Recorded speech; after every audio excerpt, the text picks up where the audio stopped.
네, 여러분 안녕하세요. 저는 현재 하이트 진로 비상계획관을 하고 있는 유명근이라고 합니다. 여러분들 비상계획관 선발 시험에 관련해서 궁금하신 분들이 많이 있는데요. 그거에 관련해서 평가 배점이 어떻고 준비는 어떻게 해야 되는지 간략하게 설명을 해드리는 시간을 가지려고 합니다. 예, 우리가 선발 시험 평가 배점을 보고 이에 따라서 어떻게 준비해야 될지 우리가 유출할 수 있겠죠. 그래서 이게 이제 선발 시험 평가 배점인데요. 이걸 보고 자기만의 공부 방법을 여러분들이 준비를 하셔야 되겠죠. 먼저 설명을 드리면요. 크게는 두 가지 파트로 나뉠 수가 있습니다. 여기 보면 임기제, 고위직, 서기관, 그 다음에 업체 대령 중령, 그리고 전문 경력관 가군. 여기 이렇게 인원들은 시험 보는 게 좀 다르고요. 또 전문 경력관 나군하고 업체 소령하고 대위가 이 두 가지가 서로 상이하죠. 배점을 보시면 알겠지만 100점 만점에 서류 전형이 위에 것들은 15점, 밑에는 10점이 되고요. 필기시험에서도 이제 특별히 달라지는 게 1번 사항들은 헌법하고 논술을 추가적으로 보는 반면에 전문경력관 나군과 업체 소령 대위들은 법령 4대 법령만 시험을 본다. 그리고 면접은 동일하고요. 그래서 여러분들 여기서 잘 보시면 알겠지만 전문경력관 나군과 업체 소령 대위들은 어디에 초점을 맞춰서 공부해야 된다? 법령에 맞춰야 된다. 여기 이제 나오죠. 그래서 법령 점수가 상당히 커요. 50문제거든요. 50문제다 보니까 70점이면 점수가 1.4점이나 돼요. 그래서 한 문제 맞고 틀린 거에 따라서 합격이 되고 안 되고 좌우하기 때문에 이 전문경력과 나군 준비하시는 분과 업체소령 대위 준비하시는 분은 법령을 정말 열심히 공부하셔야 되겠죠. 이에 반해서 위에 1번 사항인 임기제 공무원들과 업체 중령 그리고 전문경력 가구는 0.8점밖에 안 돼요. 한 문제당. 그러다 보니까 어디에 초점을 더 맞춰야 되냐? 기본적으로 법령 헌법에 초점을 맞추되 그리고 논술에서 점수 차이가 25점이다 보니까 점수폭이 상당히 많이 나거든요. 그래서 여기 제가 생각하기에는 이 법령, 헌법, 논술, 면접이 고루고루 잘 봐야지만 좋은 성적이 나오고 합격선에 들어올 수 있다. 그렇게 볼 수가 있겠죠. 그리고 서류 전형에 이제 그 1번과 2번이 차이 나는 게 필수지기가 있느냐 없느냐, 석사학위가 있느냐 없느냐가 이제 한 5점 정도가 이게 빠지는 거예요. 2번 보시는 분들은. 그래서 필수지기 이런 거 없고, 그다음에 석사학위 점수도 따로 없다. 그래서 이게 좀 차이가 나는 부분이고요. 그 외에 나머지 것들은 다 비슷하죠. 그리고 우리가 법령에서도 이제 4대 법령 문항수를 보면요. 그 2번 항의 전문경력과 나군과 업체소령 대위들은 50문제인 반면에 1번 사항들은 1번 보시는 분들은 35문제예요. 그래서 보시면 다 9문제인데 여기 예비분법만 10문제. 50문제 보시는 분들은 비대법하고 재난안전법이 13문제, 민방위랑 예비군이 12문제씩이 되죠. 그러면 하나씩 이 100점이 어떻게 되는지 한번 볼게요. 먼저 서류 전형 점수 같은 경우는요. 먼저 임기제 고위직과 서기관 그리고 업체 대령과 중령 15점인데요. 그 중에 경력 점수가 3점이에요. 그래서 필수직위와 필수참모 또는 필수참모직위를 하면 되는 거죠. 중령 같은 경우는 대대장을 하면 되는 거고요. 그 다음에 대령들 같은 경우는 연대장을 하는 거죠. 그래서 했느냐 안 하냐에 따라서 점수차가 2점이 차이가 나죠. 그래서 명예진급 하신 분들, 명예진급 중령, 명예진급 대령 되신 분들은 여기서 2점이 차이가 나는 거죠. 그리고 그 다음에 군복무 근무평정 등급별 점수인데요. 이게 2.5에서 1.5까지 차이가 날 수가 있죠.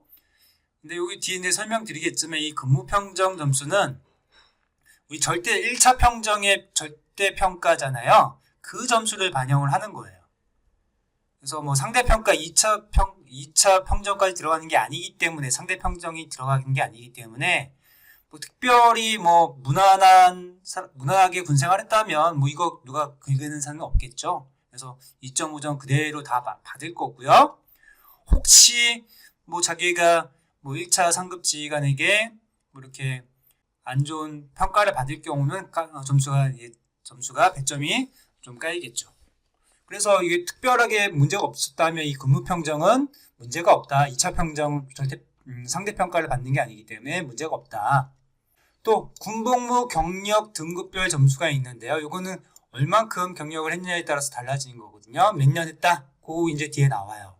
그래서 아까 명예 진급하신 분들은 여기 연차가 좀 안 되기 때문에 여기서도 감점을 받게 돼 있어요. 그래서 통상 한 2점 받는 거와 그 다음에 여기 경력 등급별 점수에서 점수가 좀 까이죠. 그래서 한 2.2점에서 2.4점, 뭐 많게는 더 많이 할 수도 있죠. 먼저 나오는 거에 따라서. 거기에 차이 있다는 걸 여러분 잘 보시고요. 교육은 석사학위 이상, 그러니까 관련 분야 석사학위 이상이에요. 이 관련 분야가 뭔지 뒤에도 설명할 거고요. 그게 있으면 2점, 그냥 이 관련 분야 외에 석사학위가 있으면 1.5점. 여기도 여러분들 잘 주의하실 게 0.5점 차이가 나는 게, 여러분들 합격자들 점수를 보면요, 한 1점대 안에서 다 해요. 그러니까 거기 다 몰려있기 때문에 이 0.5점도 되게 중요한 요소이다. 석사학위 없으신 분들은 1점이 있기 때문에 여기 위에 받으신 분보다 마이너스 1점이 되는 거죠. 이게 차이가 크죠, 1점이면. 상무 같은 경우는 여러분들 최대한 높은 거 받을 수 있도록 여러분들 아직 현역이시라면 노력을 하셔야 돼요. 대통령이 1.8이고요. 훈장이 2점이다 보니까 여기 대통령 이상 정도면 다 고만고만 한 0.1, 0.2점 정도 차이 나는 거니까 크게 뭐 결정적인 요소는 아니에요. 하지만 여러분들이 군생활하면서 받을 수 있는 부분이라면 더 높은 거를 받을 수 있도록 준비를 하셔야 되겠죠. 또 자격증 같은 경우는 여러분들 정보화 자격증 취득을 한 거가 1점이고요. 못 취득하면 0점이에요. 그리고 관련 분야 이제 자격증이 이제 뒤에 나오겠지만 받으면 0.5점. 없으면 0점. 그러니까 여기도 마이너스 1.5점의 차이가 나잖아요. 그러니까 여러분들도 이런 부분에서 잘 준비를 하셔야 되는 거예요. 자격증 부분. 그 다음에 한국사든 1급을 취급하면 2점. 없으면 0점이에요. 그러니까 이 한국사 1급은 무조건 따야 되겠죠. 이 서류정에서 엄청난 차이가 나는 거예요. 자격증하고 이 한국사 검정 능력은 여러분들이 준비할 수 있는 부분이고 했느냐 안 했느냐에 따라서 점수가 차이가 나는 거기 때문에 여기는 반드시 미리 준비하셔야 된다. 그리고 처벌 있으신 분들도 일부 있으실 거예요. 그에 따라 점수가 이렇게 감점이 되니까 잘 참고하시고요. 아예 못 보시는 분도 있어요. 그런 거니까 이런 것들은 여러분들 개인적으로 잘 보시고요. 또 궁금하신 사항 있으면 물어보시고요. 이에 반해서 전문경과 가구는 점수 배점은 다 똑같은데 상훈만 차이가 나거든요. 상훈이 이제 국무총리 표창 이상만 돼도 2점이 거예요. 그래서 뭐 대통령이 있으신 분도 2점, 뭐 훈장이 있어도 2점이니까 그래서 별로 이렇게 전문경과 가구는 그렇게 차이가 많이 나지 않을 거다. 여기 가지고는. 다음으로 이제 전문경영관 나군하고 업체 소령 대의인데 요 10점에 아까 5점이 없다고 얘기를 드렸었죠. 여기는 경력 점수인데 근무평정 점수가 2.5 동일하고요. 경력 등급별 점수도 동일해요. 그리고 상훈은 아까 봤듯이 국무총리 표창 이상이 2점, 그 전문경영관 가군하고 똑같죠. 자격증도 다 동일해요. 한국사도 동일하고요. 다시 한번 이제 정리를 한번 이제 하나씩 보면요. 필수직위는 필수직위를 이수했느냐 3점, 미수하면 1점이에요. 명예진급한 사람 2점이 감점이 되는 거예요. 여기에서. 그리고 군무평정은 1.5에서 2점인데 여기 이제 별점이 다 있죠. 마에서 가에서 마 등급인데 아까 말씀드렸듯이 최근 5년간 근무평정을 반영을 하는데 근무평정이 이제 평균점을 하는데 1차 평정의 절대평가 점수를 반영하기 때문에 특별한 문제가 없으면 다 2.5점을 만점을 받는다. 이렇게 아시고, 뭐 혹시 뭐 일부 받은 감점을 받으신 분도 있을 수 있어요. 근데 절대적인 점수는 아니기 때문에 뭐 이거 갖고 낭망하고 할 필요 없고요. 충분히 극복할 수 있는 점수다. 다음으로 이제 복무 경력이 있는데요. 이 복무 경력 같은 경우가 이제 명예진급 하신 분들이 이제 간점을 받는 부분이에요. 명예진급 중령 같은 경우는 마이너스 0.5점에서 0.3점을 갖고요. 명예진급 대령이신 분은 나오신 시점에 따라서 0.1점에서 0.5점까지 간점을 받는다. 그래서 대령으로 이제 나오실 때 통상 하시면 이제 31년 이상이 되시는데 여러분들 만기까지 하시면 그렇게 되시는데 중간에 이제 나오시는 분들 있잖아요.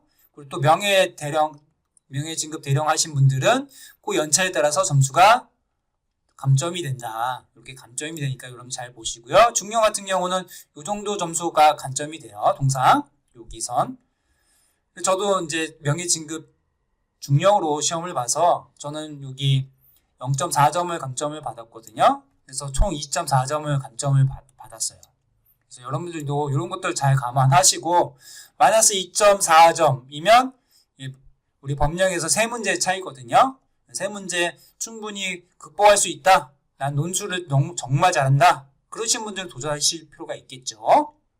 또 대학원 관련 분야 석사학위 분야가 뭐냐. 관련 분야 석사학위 하면 2점이고 아닌 사람은 관련 외 분야의 석사학위 되면 1.5점, 석사학위 그냥 미치다 간 사람 1점이기 때문에 여기도 점수 차이가 나잖아요. 그래서 여기 나와 있는 건 학위 증명서의 안보, 북한, 군사, 통일, 위기관리, 재난, 안전, 방재, 소방 등의 관련 분야 학과명이 있거나 전공명 등이 명시되어 있으면 요거 육군이면 육군에서 해군이면 해군에서 서류전형위원회가 구성이 돼서 심의를 하거든요. 그때 관련 분야 학위의 인정을 받을 수가 있는 거예요. 근데 우리 통상 이제 보시면 저 같은 경우는 이제 아주대학교 정보통신대학원 C4I과를 정보통신 C4I과를 나왔는데 인정이 안 됐어요. 근데 저는 이거를 전공명 우리 성적증명서 보면 이제 과목명이 나오고 거기 점수가 이제 나오잖아요. 그 전공명을 제시를 했고 또 모집 요강에 이제 그 관련 분야인 것을 증명할 수 있는 내용들, 그러니까 C4I니까 군에 관련된 것이다, 이 안보에 관련된 것이다, 군사에 관련된 것이다, 그런 것들을 명시를 해줬고요. 그리고 국방일보에 나와 있던 그 홍보하는 것들, 내용들, 그런 것들을 제시하면서 저도 요거를 6번에 제출을 하고 점수를 2점을 받은 게 케이스예요. 만약 그게 아니었으면 저도 0.5점을 감점을 받았겠죠? 근데 이게 사실 0.5점이 사실은 합격을 하느냐 못하나의 점수가 될 수가 있거든요. 그래서 이런 부분도 여러분들 잘 궁금하신 사항이 있으면 저한테 문의해 주시면 제가 자세히 알려드릴 거고요. 그래서 여러분들 여기 제가 이제 설명했죠. 이렇게 이런 것들로 해서 이 관련 분야다 증명을 하셔야 되는 거예요. 다음으로 이제 정보화 자격증은 이런 것만 이제 되는 거예요. 이게 딱 명시되어 있는데요. 정보통신 처리 분야에 대한 부분과 요 사무관리 분야. 그래서 컴퓨터 활용 능력은 1, 2급 아무나 되고요. 워드 프로세서는 옛날 거 말고 옛날은 1급이에요. 옛날 1급. 지금은 워드 프로세서 1급, 2급이 안 나와져 있거든요. 그래서 워드 프로세서 컴퓨터 활용 1, 2급. 정보처리 기사 있으신 분은 정보처리 기사, 정보처리 기능사 있으신 분 이런 거. 이런 자격증만 된다. 제일 쉽게 따는 거는 워드 프로세서나 컴활 2급이 제일 쉽게 따겠죠. 그래서 요거 준비하시는 게 없으신 분들은 준비를 하셔야 된다. 없으면 0점, 있으면 1점입니다. 다음으로 관련 분야 이제 자격증 0.5점을 받는데요. 미치득하면 0점이고 받으면 0.5점이니까 받아야 되겠죠. 그래서 여기서 기업재난관리사, 여기 경비지도사 여러 가지 있죠. 그래서 제일 쉽게 딸 수 있는 게 소방안전관리자 2급이 일주일만 교육을 받으면 바로 시험 볼 수 있고, 그래서 제일 빨리 딸 수 있다. 그래서 준비하신 분들은 이런 것들을 하시고 2급으로 준비를 하시고 1급을 해도 되고 2급을 해도 되는데 여러분들 편하신 대로 여기 관련 자격증이면 되니까 1급이든 2급이든 상관없으니까 따시면 된다. 자기는 기업재난관리사를 따고 싶다. 그러면 저를 따세요. 저도 기업재난관리사를 땄거든요. 근데 이건 합격률이 좀 낮다. 그리고 소방안전관리자는 합격률이 높다. 준비하기 쉽다. 이렇게 아시고 여러분들이 준비를 하시면 될 것 같습니다. 예, 다음으로는 한국사 능력 검정인데요. 이거 같은 경우도 여러분들 따면 1급을 따면 2점, 미취득하면 0점이에요. 그래서 급수 따라서 점수가 차이가 많이 나기 때문에 이거 같은 경우는 딴 사람과 안 딴 사람이 점수차가 너무 크다. 그래서 여러분들 제일 먼저 한다고 하면 요거부터 준비를 하셔야 되겠죠. 그리고 이게 선발 시험 최종 시험 시행 예정일로부터 역산해서 5년이 되는 1월 1일 이후에 실시한 시험에 한정한 거죠. 예를 들면 이제 2022년 12월 2일 날 최종 시험을 시행한다. 그러면 5년을 빼면 17년 1월 1일 이후부터예요. 이렇게 계산하는 거예요. 딱 5년이면 원래 17년 12월 2일인데 그 해의 1월 1일부터가 되는 거예요. 그래서 사실은 5년보다 더 길게 되는 거죠. 그래서 요 부분도 되게 중요하다. 미리 따신 분들이 있어서. 그리고 저도 딱 5년이 요거 적용돼서 5년 조금 더 됐는데 저도 점수를 받은 케이스가 되거든요. 그래서 이런 것들도 잘 고려하셔가지고 시험 준비를 하셔야 된다. 너무 일찍 따는 것도 그렇게 좋지 않다. 예, 그래서 여러분들 마음 먹고 시험 보는 한 3년 정도에 따는 게 좋다. 지금까지 뭐 쭉 설명을 드렸는데요. 배점에 대해서. 여러분들 공부하시면 이제 뭐 배점을 보셨으니까 알겠지만, 예, 어떤 것도 준비해야 되는지 딱 눈에 들어오죠. 예, 자격증부터 따야 되겠죠. 예, 서류 전형, 15점, 10점부터 먼저 준비를 하시고, 그리고 나머지 법령이나 헌법, 논술, 그리고 면접을 준비를 하셔야 된다. 뭐, 커리큘럼을 좀 제시를 하자면요. 1번의 사항인 업체 중령이나 업체 대령, 뭐 고위급 이런 전문교육과 나군에 해당되는 인원들은 두 가지로 나눌 수가 있어요. 전역 전에 먼저 합격을 하거나 명예진급을 보려고 도전하는 사람들은요.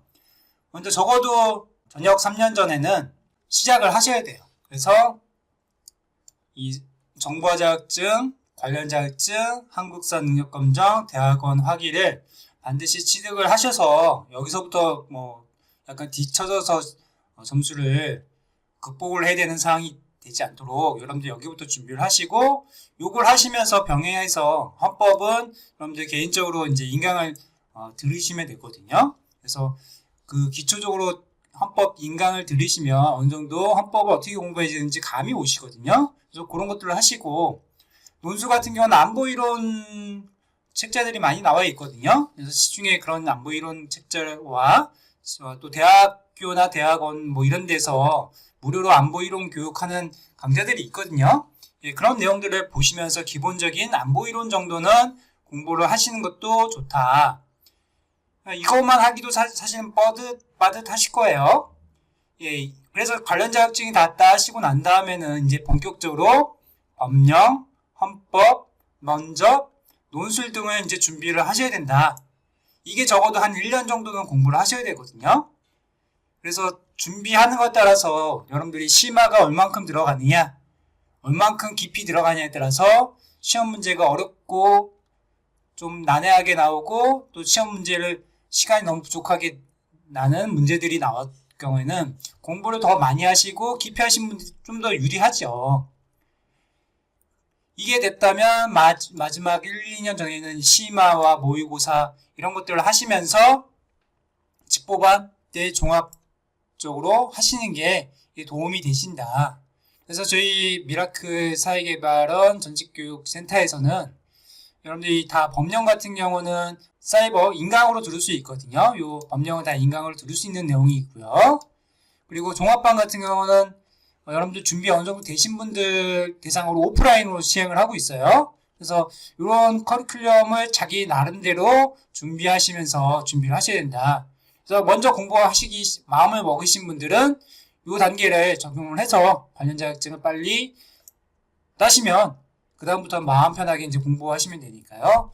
이걸 잘 개념을 잡으시고 준비를 하셔야 된다.